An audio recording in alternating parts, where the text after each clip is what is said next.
Assalamualaikum warahmatullahi wabarakatuh.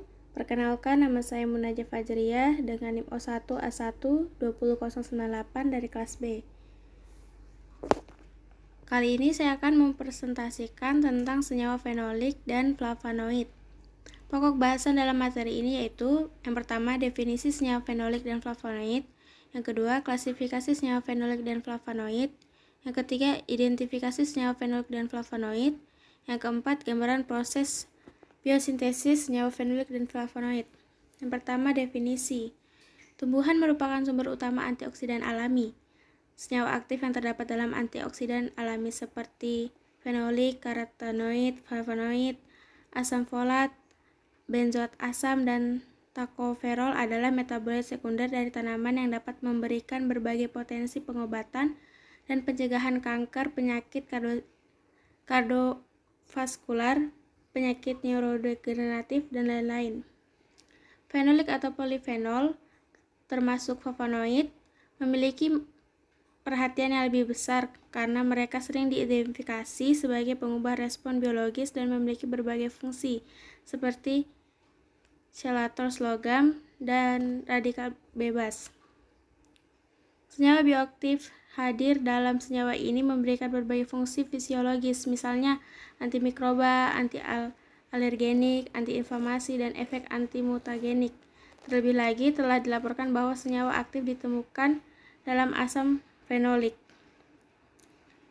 dan flavonoid. Antioksidan karena kuat, mereka memiliki semua fitur struktural yang tepat untuk aktivitas penangkapan radikal bebas.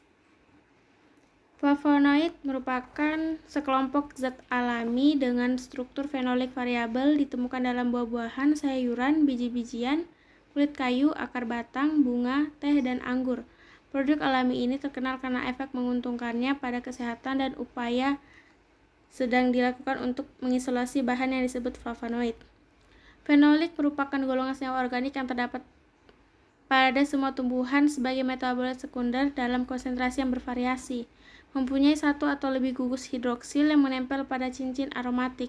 Senyawa fenolik sekurang-kurangnya memiliki satu gugus fenol. Selanjutnya, klasifikasi senyawa fenolik dan flavonoid. Klasifikasi flavonoid dapat dibagi menjadi subkelompok yang berbeda tergantung pada karbon dan cincin C di mana cincin karbon di mana cincin B terpasang dan derajat ketidakjenuhan dan oksidasi cincin karbon. Flavonoid yang mengikat cincin B pada posisi 3 dari cincin C disebut isoflavon. Mereka yang terkait cincin B di posisi 4 disebut flavonoid, sedangkan yang terikat cincin B disebut posisi 2 dapat dibagi lagi menjadi beberapa subkelompok pada dasar fitur struktural cincin C. Subgrup ini adalah flavon, flavanol, flavanon, flavanonol, flavanol atau katekin, antosianin, dan kalkon. Senyawa fenolik alami dibedakan menurut beberapa sistem klasifikasi. Karbon paling banyak digunakan umum. Salah satu di mana senyawa fenolik dikategorikan menurut kerangka karbon dasarnya. Sistem klasifikasi ini mencakup lebih dari 10 kategori dan mungkin sulit untuk menghierarki senyawa tertentu ke yang lebih tinggi. Untuk kebutuhan bab ini, kategori individu karbon mengenai fenol monomer dijumlahkan menjadi 3 kelas dasar. Hierarki didasarkan pada aturan tertentu, misalnya peningkatan taksonomi biologis. Oleh karena itu, 3 kelas senyawa fenolik adalah yang mengandung cincin benzen tunggal, cincin C6 dengan rantai karbon terikat yang mengandung 1 sampai 4 atau 7 atom karbon, atau kerangka yang lebih kompleks yang di rantai karbonnya lebih lanjut melekat pada cincin benzen kedua. Setiap kelas dibagi menjadi beberapa kategori, yaitu kelas C6, CnC6 dibedakan menjadi 4 kategori.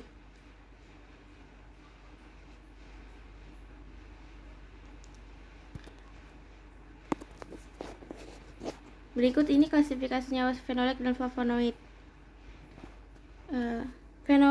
Senyawa fenolik dibagi menjadi beberapa kelompok, yaitu fenol sederhana dan asam fenolat, fenipropanoid, propanoid, flavonoid, dan tanin. Senyawa fenolik dapat dalam bentuk paling sederhana namun jarang terdapat dalam tumbuhan. Hidrolisis jaringan membebaskan asam fenolat larut dalam eter. Fenol bebas jarang terdapat dalam tumbuhan kecuali hidrokuinon. Kemudian fenilpropanoid merupakan senyawa fenolik yang memiliki kerangka dasar karbon yang terdiri dari cincin benzen C6 yang terikat pada ujung rantai karbon propana atau C3. Kelompok senyawa ini banyak ditemukan di tumbuhan tingkat tinggi. Senyawa ini merupakan turunan asam amino protein aromatis, yaitu fenilanalin. Senyawa asam hidroksinamat merupakan senyawa golongan fenilpropanoid yang paling banyak tersebar di alam. Contoh senyawa fenilpropanoid lainnya adalah hidroksikumarin, fenilpropana, dan kumarin. Selanjutnya flavonoid. Flavonoid merupakan kelompok senyawa fenolik terbesar di alam. Banyak senyawa flavonoid ini karena banyak jenis tingkat hidroksilasi, aklosilasi, dan glikosilasi pada strukturnya. Flavonoid mempunyai kerangka dasar karbon yang terdiri dari 15 atom karbon yang membentuk susunan C6, C3, C6. Selanjutnya tanin. Tanin adalah suatu senyawa fenolik yang memberikan rasa pahit dan sepat.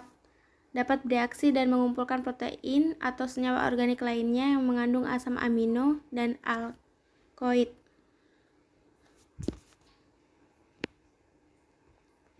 Senyawa-senyawa tanin ditemukan pada banyak jenis tumbuhan. Senyawa ini berperan penting untuk melindungi tumbuhan dari pemangsa atau herbivora dan hama serta sebagai agen pengatur dalam metabolisme tumbuhan. Kemudian klasifikasi senyawa flavonoid. Lebih dari 2000 flavonoid yang berasal dari tumbuhan telah diidentifikasi, diantaranya senyawa yang tadi antosianin, flavanol, dan flavon. Antosianin adalah pigmen berwarna yang umumnya terdapat di bunga berwarna merah, ungu, dan biru. Pigmen ini juga terdapat di berbagai bagian tumbuhan lainnya, misalnya buah tertentu, batang, daun, dan bahkan akar. Flavonoid sebagian besar terhimpun dalam vakuola sel tumbuhan, walaupun tempat sintesisnya ada di luar vakuola. Berdasarkan strukturnya, flavonoid dapat dikelompokkan sebagai kalkon, flavon, flavanol, flavanon, antosianin, dan isoflavon.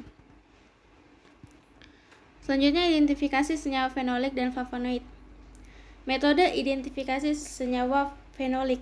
Yang pertama, fenol sederhana dan asam fenolat.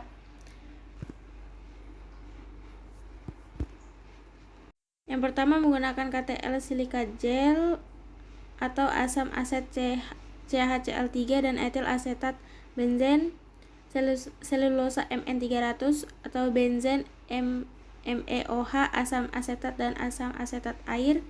Yang kedua, deteksi dengan UV dengan reaksi Folin Chiochaltu, reaksi Gibbs, uap NH3, vanilin HCl. Yang ketiga, GCMS. Yang keempat, HPLC. Kemudian metode identifikasi senyawa fenolik selanjutnya yaitu fenilpropanoid, yaitu dengan cara kromatografi lapis tipis atau selulosa, kemudian kromatografi kertas, dan spektrofotometri. Kemudian metode identifikasi senyawa fenolik flavonoid yaitu dengan cara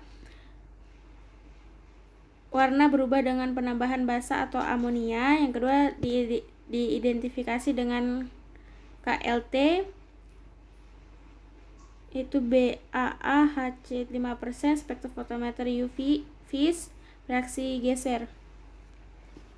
Kemudian identifikasi senyawa fenol dan flavonoid. Metode kromatografi. Identifikasi senyawa fenol dan flavonoid dilakukan menggunakan metode kromatografi lapis tipis dengan standar quercetin. Pengujian ini didasarkan prinsip absorpsi dan partisi oleh fase diam dan fase gerak, sehingga menghasilkan pemisahan senyawa berupa pola kromatogram yang khas. Pemilihan eluen yang digunakan mengacu pada buku farmakope herbal dengan modifikasi, sehingga diperoleh pemisahan yang cukup jelas. Eluen yang dapat memisahkan noda tidak berekor dan terbentuk jarak antara noda satu dengan yang lainnya merupakan eluen yang baik. Selanjutnya, gambaran proses biosintesis senyawa fenolik dan flavonoid. Bila ditinjau dari jalur biosintesisnya, senyawa fenolik dapat dibedakan atas dua jenis senyawa utama, yaitu senyawa fenoli yang berasal dari jalur asam asetat mefanolat dan jalur asam sikamat. Kelompok senyawa fenolik yang berasal dari jalur asam asetat mefalonat adalah senyawa poliketida, dan senyawa fenolik yang berasal dari jalur asam asetat adalah fenilpropanoid. Ditemukan juga senyawa fenolik yang berasal dari kombinasi dua jalur biosintesis ini, yaitu senyawa flavonoid. Biosinthesis of phenolic compounds. Biosintesis dari senyawa fenolik. Semua senyawa fenolik berasal dari fenilalanin atau tirosin, dan prekursornya sikimik asam. Jalur sikimat hanya ada pada tumbuhan dan mikroorganisme, tetapi tidak pada hewan. Jalur dimulai dengan pembentukan 3-deoksi-D-arabinoheptulosonic acid 7 potasate atau DAHP, dan DAHP sintesis mengkatalis kondensasi aldol dan fosfoenol pirufat dan di fase 4 pirufat. Kemudian asam fosfat dikeluarkan dari DHP melalui 3-DHQS yang selanjutnya mengalami reaksi aldol antar molekul yang menghasilkan asam 3-dehidrokuinat. Asam sikamat terbentuk dari asam 3-dehidrokuinik melalui asam 3-dehidrosikimik oleh dehidrasi dan reduksi langkah-langkah yang dikatalis secara enzimatik. Dan sikamat dehidrogenase, asam fenolik sederhana, asam protocatekic, dan asam galat dapat dibentuk dari asam 3-dehidrosikimik dengan reaksi titik cabang yang melibatkan dehidrasi dan enolisi, atau dalam kasus asam galat, dehidrogenasi dan enolisasi. Asam galat dapat disintesis melalui jalur yang sama dengan hidroksibenzoat lainnya asam. Meskipun aromatisasi langsung asam dianggap mewakili jalan, asam galat adalah struktur prekursor biosintetik untuk tanin terhidrolisis dan algilik asam. Enzim yang diyakini terlibat terutama dalam jalur ini adalah sikmate dehidrogenase dan 5-dehidrosikmate-dehidrogenase. Meskipun masih dalam diskusi apakah enzim lain atau jalur mungkin terlibat juga dalam sintesis asam galat sikimat selanjutnya diubah menjadi sikmate 3-fosfat dalam reaksi fosforilasi. Yang terakhir ini kemudian diubah oleh crossmate sintes dan crossmate melalui A1,4 eliminasi asam fosfat. Selanjutnya, flavonoid biosintesis. Biosintesis flavonoid dimulai dengan kondensasi 3 molekul malonyl koenzim A dan p-courmaryl koenzim A yang membentuk 4,20, 40, 60 tetrahidroksikalmon dikatalis oleh kalkon sintesis. Ini adalah reaksi multilangkah berulang yang menghasilkan di-tri dan linear intermediate tetraketido koenzim A serta intermediate korikumin trion siklik dan prokiral. Selain itu, tanaman polong-polongan mengekspresikan enzim Chalcone reduktor yang bereaksi terhadap zat antara diproduksi oleh CHS membentuk 4,20,40 trihidroksikalon. Deoksikhalkon adalah awalnya titik untuk konversi enzimatik menjadi 6-deoksikhalkon yang dikatalis oleh CHH sebagai tambahan menjadi poliktida reduktase. Produk yang dihasilkan dari dua cabang memiliki struktur dasar flavonoid. Pada langkah berikut, konstetator akan dibentuk oleh kondensasi Dieckmann yang didukung oleh chalcone isomerase. CHI memungkinkan pembentukan 6 atom O heteroksiklus yang menghasilkan pembentukan flavanon yang disebut naringenin jika salurannya adalah naringenin chalcone atau liquiritigenin berasal dari isoliquiritigenin. Flavanol hidroksilase yang berbeda kemudian mengubah naringen menjadi hidrokeaferol dihidromisetin dan dihidroquercetin yang berada dalam jumlah gugus hidroksilnya. Flavanol juga merupakan molekul persekutor untuk isoflavon, memiliki subkelas lain dari flavonoid, isoflavonoid. Senyawa ini menyajikan sedikit berbeda struktur kimia di mana cincin B telah berimigrasi ke karbon C3 yang berdekatan dari heteroksiklus dalam sebuah proses yang dikatalisis secara enzimatik dan cukup langka di alam. Berikut ini adalah daftar pusaka yang saya gunakan untuk materi ini. Baiklah, terima kasih. Mungkin itu saja yang bisa saya sampaikan. Kurang lebihnya mohon dimaafkan. Wabillahi taufiq wa hidayah. Wassalamualaikum warahmatullahi wabarakatuh.